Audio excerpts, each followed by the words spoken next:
Friend नमस्ते प्रणाम, मैं हूँ आपकी वंदना और स्वागत करती हूँ अपने यूट्यूब चैनल पे आप सभी का। तो फ्रेंड हम लोग एक प्यारा सा देवी जी का गीत लेके आए हैं, कैसे लगेगा कमेंट बॉक्स में जरूर बताना।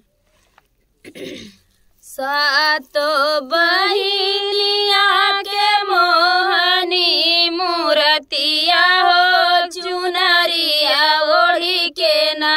मैया बैठे बीच मंदिरवा हो चुनरिया ओढ़ी के ना मैया बैठे बीच मंदिरवा हो चुनरिया ओढ़ी के ना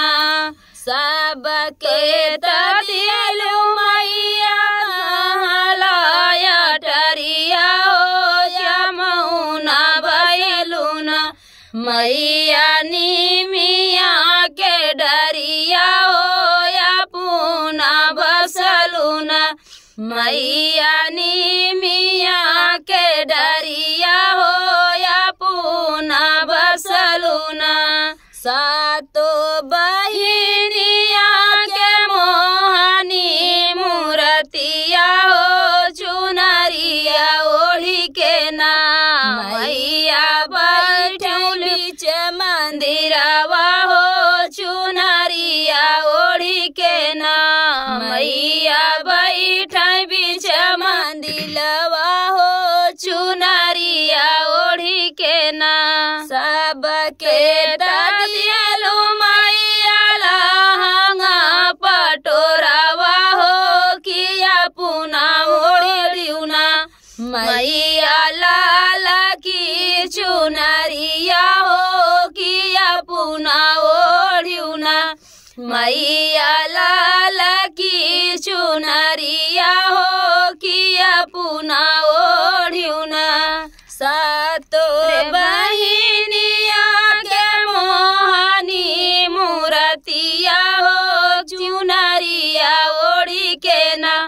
मैया बैठे बीच मंदिरवा हो चुनरिया ओढ़ी के ना मैया बैठे बीच मंदिरवा हो चुनरिया ओढ़ी के ना सबके तदियलु मैया अथिया से घोड़ावा हो के पूना मऊ मौना मैया भगवा सवरिया हो या पूना घूम्यूना मैया भगवा सवरिया हो या पूना घूम्यूना सातो रे बहिनिया के मोहनी मूर्तिया हो